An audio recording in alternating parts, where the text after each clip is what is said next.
innahu min Sulaiman.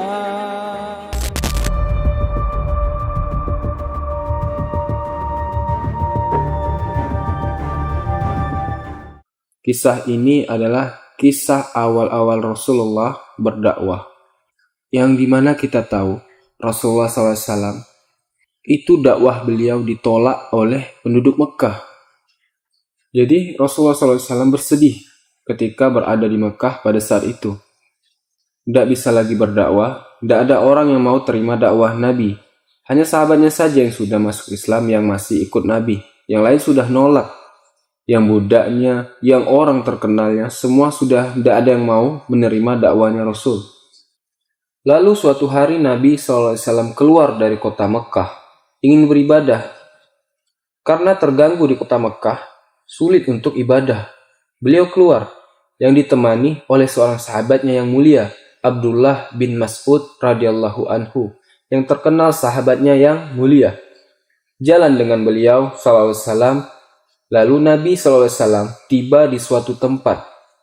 Beliau SAW berkata kepada Ibnu Mas'ud, "Tunggulah di sini dan jangan berpindah, juga jangan datang kepadaku sampai aku memanggilmu."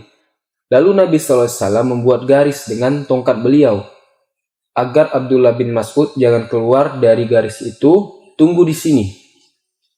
Abdullah bin Mas'ud meriwayatkan dalam hadis Bukhari berkata, lalu Nabi SAW berjalan dan tidak seberapa jauh dari tempat beliau lagi berdiri. Beliau SAW tiba-tiba duduk sambil membaca Al-Quran dengan suara yang sangat keras. Pada saat itu terdapat beberapa jin dari wilayah Nusaybin. Nusaybin ini wilayah di Irak. Ada beberapa jin, dikatakan jin Nusaybin, sedang lewat dan sedang mencari tahu kejadian apa yang sedang terjadi di muka bumi. Sampai-sampai mereka para jin tidak bisa lagi mendengarkan langsung berita-berita dari langit. Jadi, sebelum Nabi SAW diutus, dalam hadis Bukhari dikatakan jin itu saling susun-susun sampai ke langit. Teman-teman bisa bayangin bagaimana jauhnya, ya? Sekarang saja para ilmuwan dengan teknologi canggih mengatakan mustahil manusia menjamah langit dengan tangannya. Gak mungkin. Tapi jin-jin ini bisa bersusun-susun sampai ke langit pertama. Mereka bisa mendengarkan berita-berita dari langit. Dalam hadis ini dijelaskan bahwa Allah Azza wa Jalla itu kalau ingin menjalankan sebuah titah, Allah sampaikan kepada malaikat di langit ketujuh. Malaikat di langit ketujuh sampaikan ke langit keenam. Langit keenam disampaikan ke langit kelima. Terus sampai ke langit pertama. Nah, nanti di langit pertama ini yang memerintahkan atau menyampaikan kepada malaikat-malaikat yang bertugas di bumi, yang mengurus gunung, di mana turun hujan, siapa yang mau mati, jadi disampaikan kepada malaikat-malaikat yang bertugas di bumi. Nah, jin-jin ini naik ke atas untuk dengar informasi ini nih. Di sana ada hujan besok. Oh, di sini ada mati si fulan. Oh, ini akan terjadi gempa besok. Dia dengar semua informasi besok. Ya. Nah, nanti jin-jin ini akan bekerja sama dengan penyihir-penyihir, dukun-dukun. Mereka sampaikan, kami mendapatkan informasi di sana akan turun hujan besok. Nanti kamu sampaikan, besok hujan di sana, supaya pengikutnya percaya sama si dukun-dukun ini. Agar orang-orang jadi musyrik, percaya kepada selain Allah. Perlu teman-teman tahu bahwa jin ada 3 golongan. Yang pertama ada jin mukmin. Jin ini mustahil kerjasama dengan manusia. Kedua ada jin fasik. Jin fasik ini adalah jin yang beriman kepada Allah. Seperti kita orang muslim, tapi tidak sholat. Masih bermaksiat, itu namanya fasik. Dan ketiga ada jin kafir. Jin kafir ini namanya syaiton. Jadi tidak semua jin itu syaiton, ya. Yang beriman dikatakan jin mukmin. Yang kita maksudkan adalah golongan syaitan itu adalah jin fasik atau jin kafir. Jadi jin-jin ini mereka selalu naik ke atas mendengarkan apa yang akan terjadi besok untuk bekerja sama dengan penyihir-penyihir dan penyamun yang memang pada saat itu memang kebanyakan menguasai dunia. Allah ceritakan kisah ini dalam surah Jin, surah ke-72 ayat 9. A'udzubillahi minasyaitonirrajim. Wa anna kunna naq'udu minha maq'ida lis-sam'. Faman yastami'il ana yajid lahu shihabar rasada. Dan sesungguhnya dahulu kami dapat menduduki beberapa tempat di langit untuk mendengarkan berita-berita, maksudnya apa yang akan terjadi besok. Tetapi sekarang, barang siapa yang mencoba mendengarkannya, tentu akan menjumpai panah api yang membakarnya. Dikatakan dalam hadis Bukhari yang lain bahwasannya Nabi SAW bersabda, jin-jin dulu mereka susun-susun untuk mendengar berita dari langit. Setelah aku diutus, kata Nabi SAW, maka langit itu dijaga oleh malaikat-malaikat. Dijaga oleh malaikat-malaikat. Malaikat-malaikat ini memegang bintang-bintang yang dipakai untuk memanah jin-jin itu. Saat Nabi SAW sedang membaca Al-Quran tadi, di sisi lain jin-jin ini keliling ke muka bumi. Mereka berkata, pasti ada penyebabnya. Kenapa langit sekarang dijaga oleh malaikat? Dulu, sebelum Nabi SAW diutus, seperti di zaman Nabi Musa AS, Nabi Daud AS, dan nabi-nabi yang lainnya, mereka masih bisa dengar berita dari langit.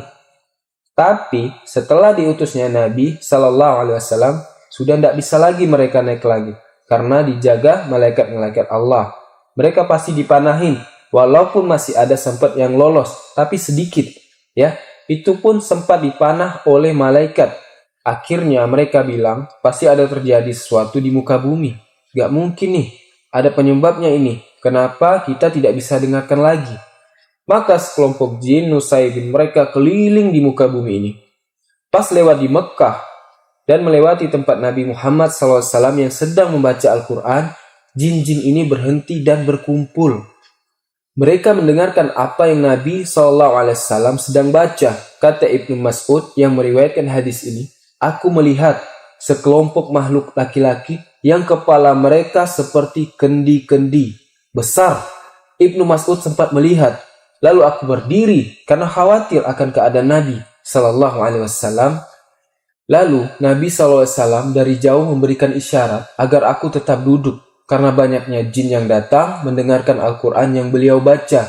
Sampai kata Ibnu Mas'ud, aku tidak bisa lagi melihat Nabi SAW karena dipenuhi oleh jin-jin ini yang kepalanya seperti kendi-kendi dan mereka tinggi besar. Allah Subhanahu wa taala menceritakan kejadian tersebut dalam surah Jin. Karena memang surah Jin ini banyak membahas tentang ini. Surah Jin nomor 72 ayat 19 menceritakan tentang bagaimana Nabi SAW dikerumuni oleh jin-jin Nusaybin itu. Auzubillahi minasyaitonirrajim wa annahu lamma qama Abdullahi yad'uhu kadu yakununa alaihi libada. Dan bahwasanya sewaktu hamba Allah Muhammad SAW berdiri hendak menyembahnya dengan membaca Al-Quran, hampir-hampir saja jin-jin itu mendesak untuk mengerumuninya. Saat mendengarkan Al-Quran, maka jin-jin tersebut jadi memahami apa saja yang telah terjadi, termasuk penipuan iblis. Saat mendengarkan Al-Quran, maka jin-jin tersebut jadi memahami, paham mereka apa saja yang telah terjadi, termasuk penipuan iblis kepada mereka, bahwasanya ada Tuhan selain Allah, berbuat syirik. Lalu jin yang mendengarkan Al-Quran ini mulai mendakwahi jin-jin lain. Didakwahi itu, dan dia mengajak agar jin-jin bisa ikut dengannya ke jalan yang benar.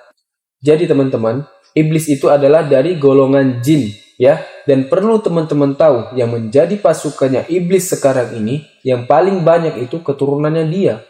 Emang keturunan jin yang memang dari dulu Allah usir ke dunia waktu tidak mau sujud kepada Adam. Jadi keturunan dia memang, bukan jin pada umumnya. Karena jin ini banyak yang beriman dan tidak mau ikut dengan dia, iblis dari golongan jin.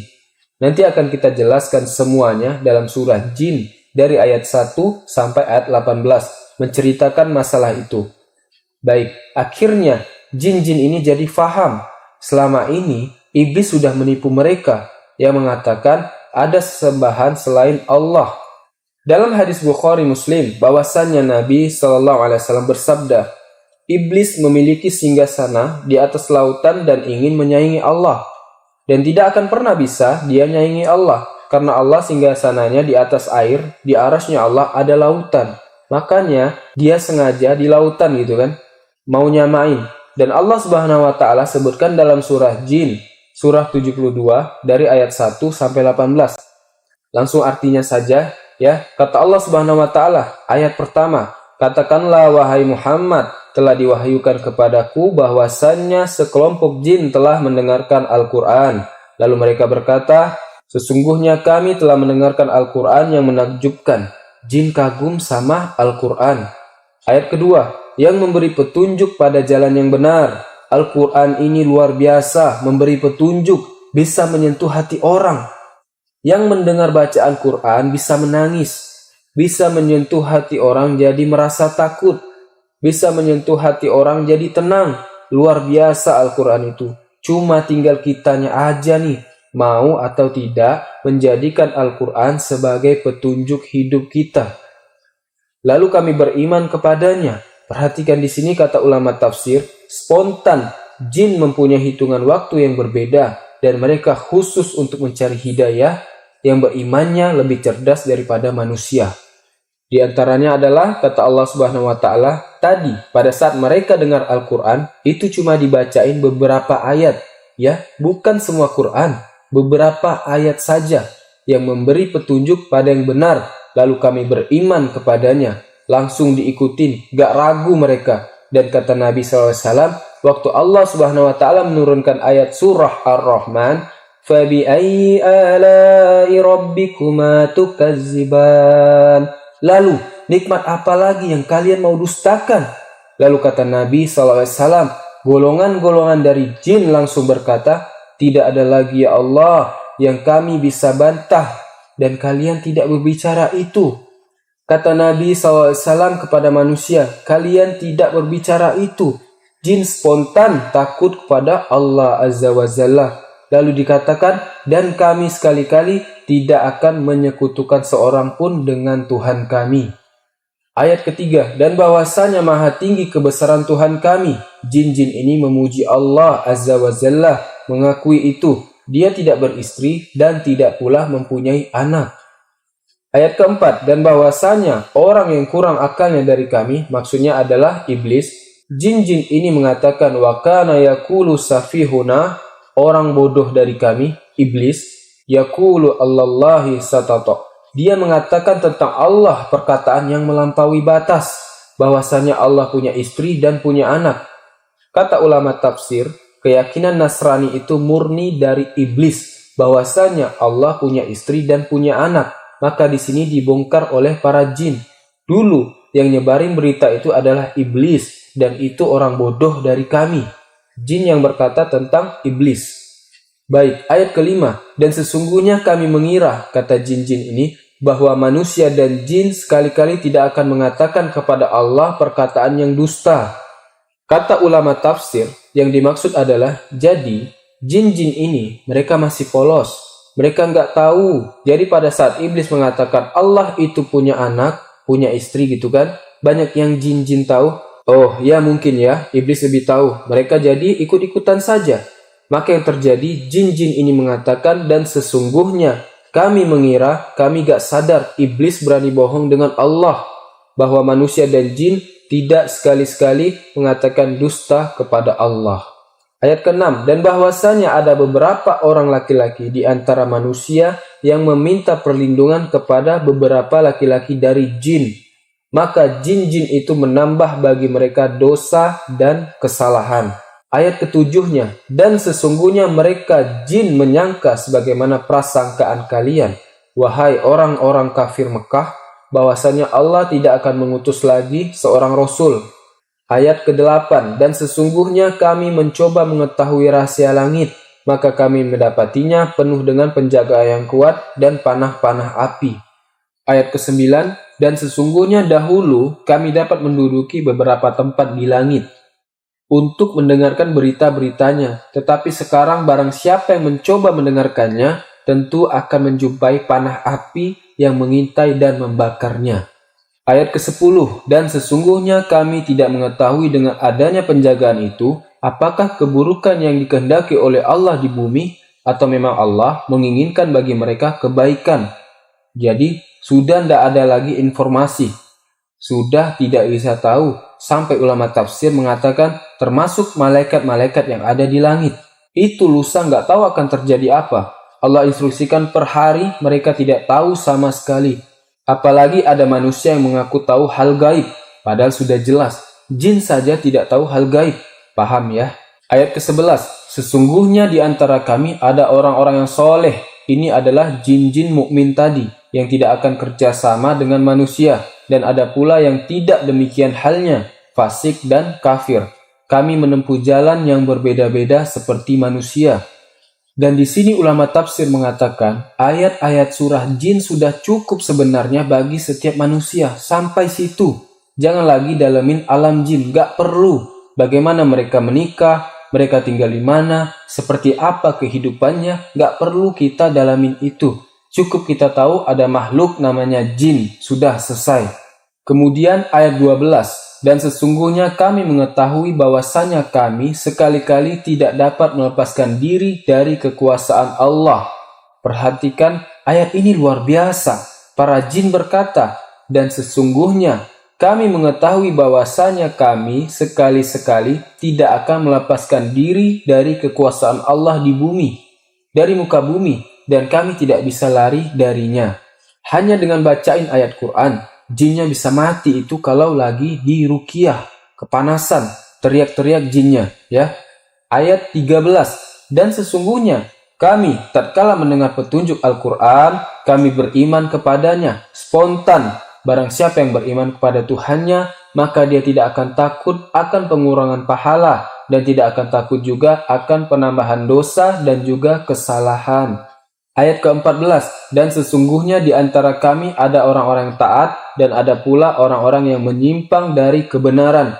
Barang siapa yang taat, maka mereka sesungguhnya mereka itu telah memilih jalan yang lurus.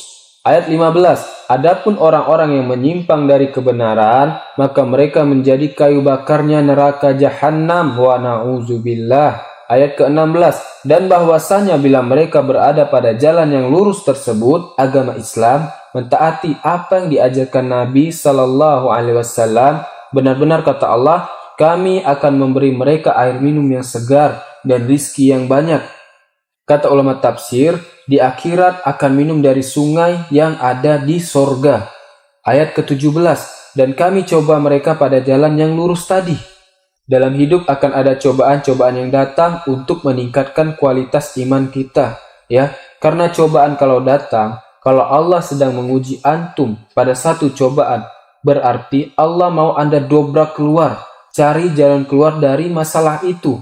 Dan barang siapa yang berpaling dari Tuhannya pada saat cobaan sedang datang, malah dia tidak kembali kepada Allah Subhanahu wa taala, niscaya akan kami masukkan kepada azab yang berat, karena sesungguhnya cobaan itu untuk membuat kita lebih dekat kepada Allah Subhanahu wa taala. Ayat ke-18 yang terakhir. Dan sesungguhnya masjid-masjid itu kepunyaan Allah, maka janganlah kalian menyembah selain Allah di dalamnya. Setelah kejadian tersebut, maka jin dari Nusaybin spontan beriman kepada Nabi Sallallahu Alaihi Wasallam. Dan anehnya yang terjadi, perhatikan ya, ini langkah yang luar biasa dari para jin, kadang-kadang mendahului manusia dari poin ini. Mereka pulang lalu mendakwahi kaumnya, langsung menjadi da'i. Dakwahi apa yang mereka sudah dapatkan, dan Allah menceritakan itu dalam surah Al-Ahqaf, surah ke-46, ayat 29, 30, 31. Kata Allah Subhanahu wa taala dalam surah Al-Ahqaf ayat ke-29, dan ingatlah ketika kami hadapkan serombongan jin kepadamu wahai Muhammad yang mendengarkan Al-Quran, Allah lah yang membuat mereka datang, dan tatkala mereka menghadiri pembacaan Al-Quran itu, mereka berkata, dengarlah dengan penuh perhatian. Semua disuruh dengar. Mereka sepakat itu. Setelah mendengar bacaanmu wahai Muhammad, mereka pun kembali ke kaumnya untuk memberi peringatan, langsung berdakwah menyampaikan itu. Ayat ke-30, mereka berkata, hai kaum kami, sesungguhnya kami telah mendengarkan kitab Al-Quran yang diturunkan setelah Musa, yang membenarkan kitab-kitab sebelumnya dan menuntun ke kebenaran dan jalan yang lurus. Ayat 31, hai kaum kami, terima seruan orang yang menyeru kepada Allah dan berimanlah kepadanya. Seruan siapa? Seruan Nabi Muhammad Sallallahu Alaihi Wasallam.